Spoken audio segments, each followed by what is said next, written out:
अस्सलाम वालेकुम नाज़रीन, मैं मोहम्मद बशीर अहमद BA उर्दू न्यूज़ के इलाक़ाई ख़बरों में आपका खैर-मक़दम है। सदाशिवपेट में MRF के वर्कर्स यूनियन के इंतखाबात। सदाशिवपेट में मद्रास रबर फैक्ट्री के वर्कर्स यूनियन के इंतखाबात मुनक़्क़िद किए गए। इसमें KRS को कामयाबी मिली, जबकि BMS और CITU मैदान में थे।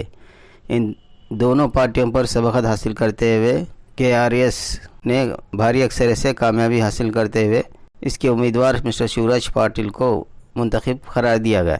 इस मौके पर उन्होंने भारी रैली निकालते हुए कामयाबी का जश्न मनाया। मिस्टर नरेंद्र रेड्डी ने वोट इस्तेमाल करने वाले तमाम वर्कर्स को मुबारकबाद पेश की।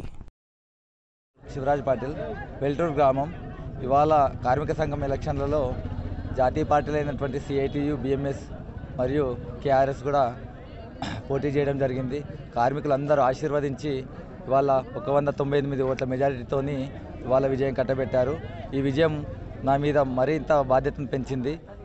తెర ముందే కాకుండా తెర వెనుక ఈ కష్టం వెనుక చాలామంది ఉన్నారు.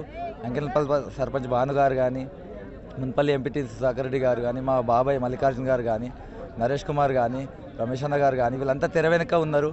ఏ కష్టం వచ్చినా కానీ, ఇంతకుముందు ఎలక్షన్లు ఆపే విషయంలో కానీ అన్ని విషయాల్లో కూడా మనకు సహకరించిండ్రు. సో అందరికీ కృతజ్ఞతుడై, సో వాళ్ళు ఏమన్నారంటే మీరు ఇప్పుడు ఇచ్చినటువంటి మెజారిటీని కాపాడుకొని రేపు పొద్దున కూడా వాళ్ళ భవిష్యత్తుకు మంచి చేస్తామని కోరిండ్రు. సో ఖచ్చితంగా ఆ మాట నిలబెట్టుకుంటాం. క్యాడర్ సంపాదించుకోవడం గొప్ప కాదు, క్యాడర్ కాపాడుకోవడం గొప్ప అని చెప్పేసి నమ్మే సిద్ధాంతం నేను. సో అదేవిధంగా పనిచేస్తాం. ఇంతకుముందు గతంలో ఇచ్చిన మేనిఫెస్టోను ఏ విధంగా ఫాలో అవుతామని అతి తొందరలోనే గైడ్లైన్స్ రిలీజ్ చేస్తాం.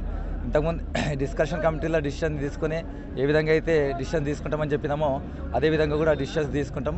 ఖచ్చితంగా కార్మికులకు న్యాయం జరిగేలా చూస్తాం. ఒకవేళ అన్యాయం జరిగితే ఖచ్చితంగా పోరాడతాం.